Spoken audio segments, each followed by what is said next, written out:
Diane in Flemington, New Jersey. Hey, Diane. Thanks for watching YouTube. What's up? Hi, how are you, Tom? First of all, I noticed the same thing. The way they attacked Jayapal was incredible, but they do that all the time. Here's my question. I heard somebody this morning talking about a New York Times article, came out today or yesterday, that says that a person in Ukraine who had spoken with Sondland and indicated that they did know about the holdup of the money, that they didn't say it, and Sondland's lying. Now, they did know about the holdup of the money. It was published in the New York Times, for goodness sakes. No. But listen, I want your opinion. Do you think they have screwed up by narrowing this impeachment to just those two articles?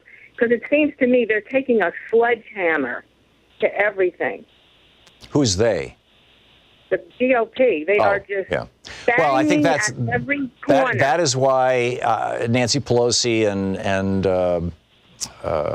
well, I guess it was principally Nancy Pelosi. Maybe Adam Schiff dissented. I think he wanted some other things, and I'm not sure about Jerry Nadler. But in any case, what she concluded, and I mean, she didn't tell me this, but I've read it in a number of places from people who have inside information, is that if they were to have a whole broad spectrum of impeachment charges, every single one of those would be debatable. Every single one of, many of them may not be strong enough to sustain impeachment on their own.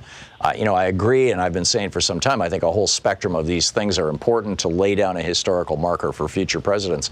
But the conclusion that she came to was that, Donald Trump actually is a danger to our republic.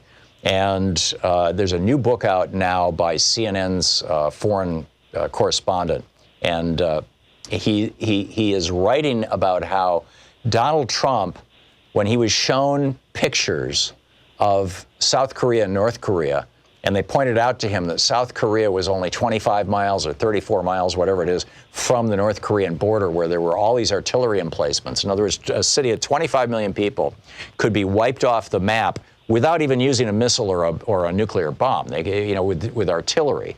And that's the threat from North Korea, and has been all along, and that's why we're in that peninsula. That Donald Trump's response was, tell them to move the city. Right. I mean, and I mean, this is, and then he ordered an evacuation of all U.S. Civilians from Seoul, which would be taken by Kim Jong-un as the United States is planning to bomb him. Right. That would be the immediate assumption, which means that he would preemptively bomb. In other words, that would start what could turn into World War III. And his advisors were aghast at this. They were shocked. They didn't know what to do. And he said, go ahead and do it. And they didn't. They refused to do the order. But it's like, this guy is dangerous. He could create a war that could literally end humanity, or certainly end civilization, if it turned into a nuclear exchange and we had nuclear winter. And so Nancy Pelosi is saying, we have to actually remove him. And to actually remove him, we're going to have to get some Republican votes in the Senate. And so if we narrowly define this, we're most likely to get those votes. Diane, that's why they're doing it that way.